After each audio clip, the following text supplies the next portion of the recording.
It's like puff pastry, sweet minced meat. It's so juicy. And then I haven't got to the pine nuts yet, but that is actually my favorite part.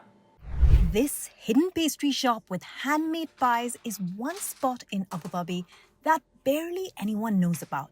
By the end of this video, I'll show you exactly where to find it and more.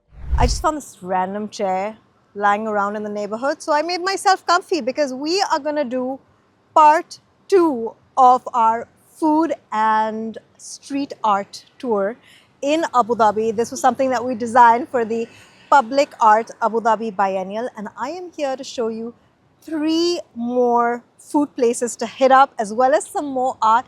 But if you haven't watched episode 1 of this series, make sure that you check that one out first. Absolutely love this dish. God, it's good. So worth it.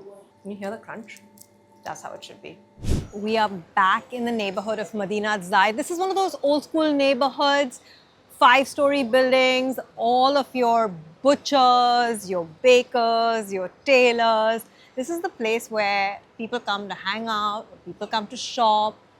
And I'm gonna start off this mini food tour with the bakers. And these guys are from Afghanistan. This is where you have a lot of bachelors in the community that would come together to get their fresh bread. Now this place is hopping. If you come after sunset, there's usually a line outside of people waiting to get their fresh bread.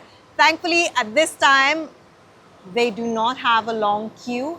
And I am gonna get a stuffed bread, which is gonna be slathered with oil. It is honestly straight up comfort food. Ek aloo, extra cheese. I just got a bread full of potatoes because you gotta do carb on carb with extra cheese because the cheese just knits, it glues everything together. I don't usually get potato filled bread. Sometimes I feel it's a little bit bland. But these guys do theirs differently because this is not ordinary potatoes that you have in here. These, my friends, are masala potatoes. So they're spiced. I can see they've got cumin, coriander, red chili powder. There's probably some turmeric going on in there. Look at that. God, it's good. If you've had a masala dosa, this is like masala dosa meets bread, meets pizza. It just all comes together.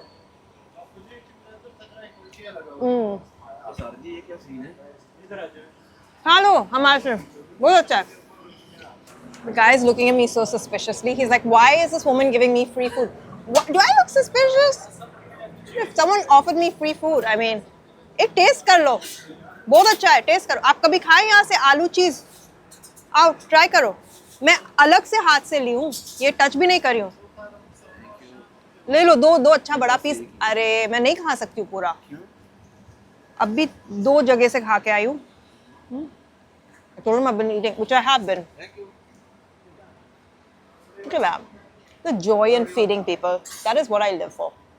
You know what's really funny? Is as I'm eating this, the bakers are now not baking. They are watching my YouTube channel.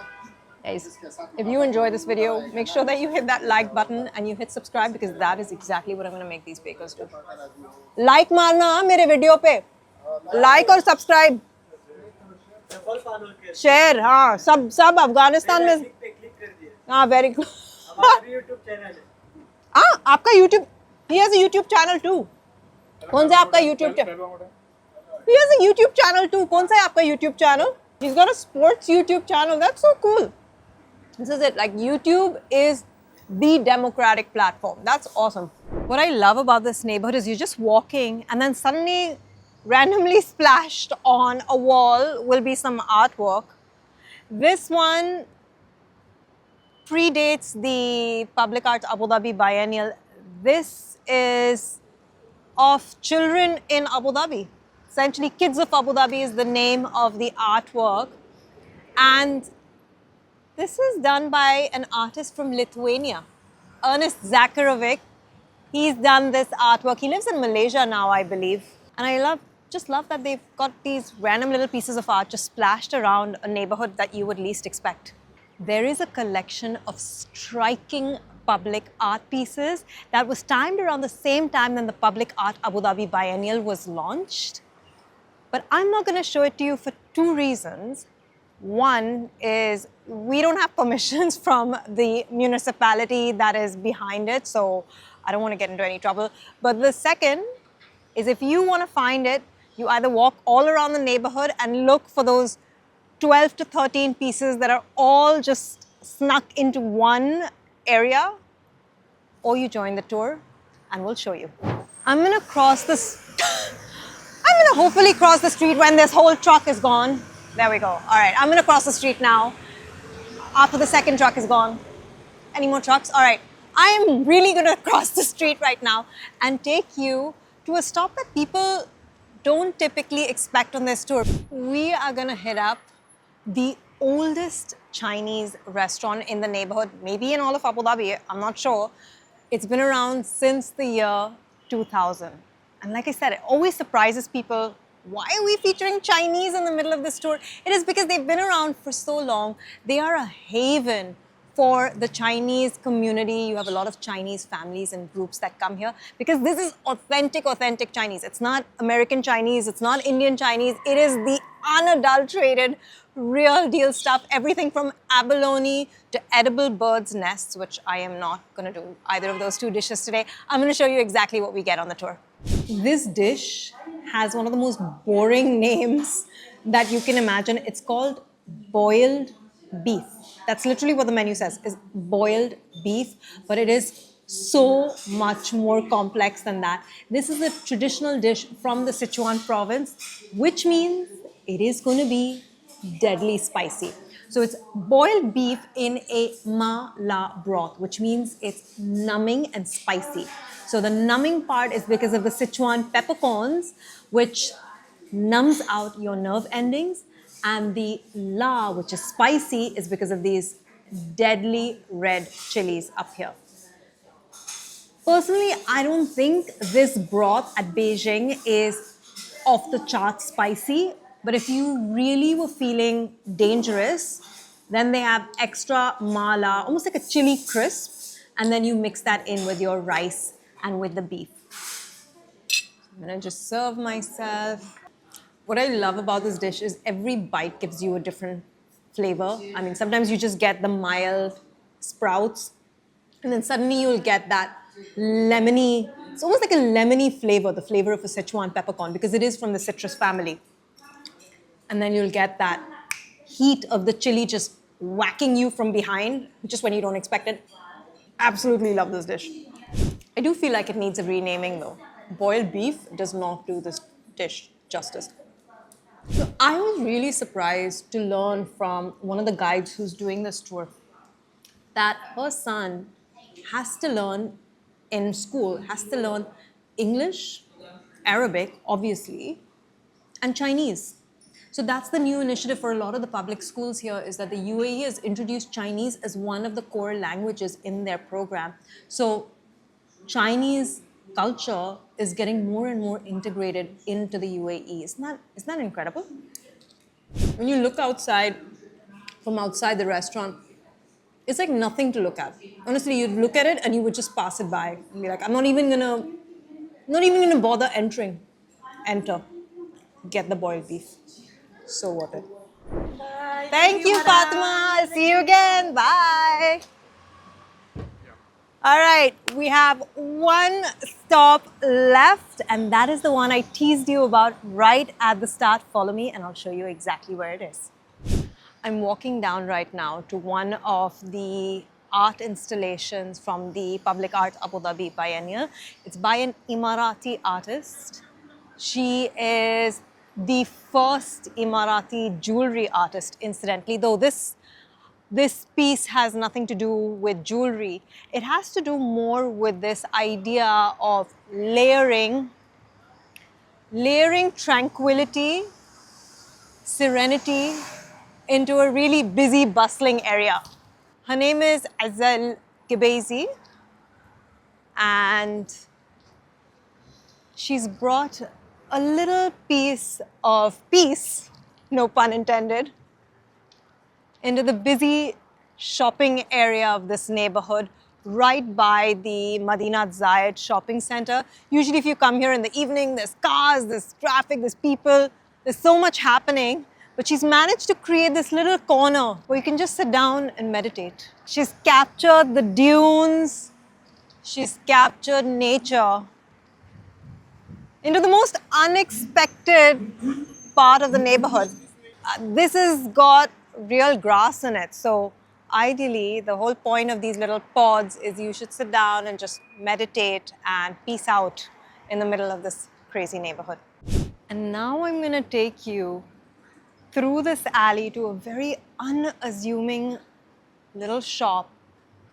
This place has a very special spot in my heart. And this little shop sells all of the special pastries from Syria. This little place sells pies and pastries, which in Arabic you would call mu'ajjanat. They're sweet and they're savory. And this spot, Al-Safwa, has been around for about 40 years.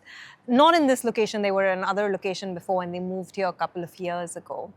And what I love is when you step in, the patriarch of the family, Osama, is the man who is really behind all of these pies and pastries that they make. And it's really a family affair. You'll see his sons here if they're not at work.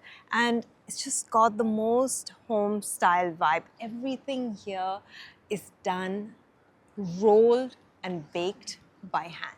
He himself began as an accountant. He has daughters who are doctors. His son, one of his sons is working in the army. I mean, very, very accomplished family.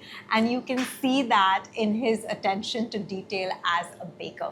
Look what he's got out there. So he's pulled out the ajin muwarrake. I can never get this right. Ajin muwarrake. It's like the layered pastry. It's similar to the kind of pastry that you would use when you're making croissants. So it's a butter pastry which is layered, and he makes it the day before. He rolls out this cold pastry, which is what he's going to do now.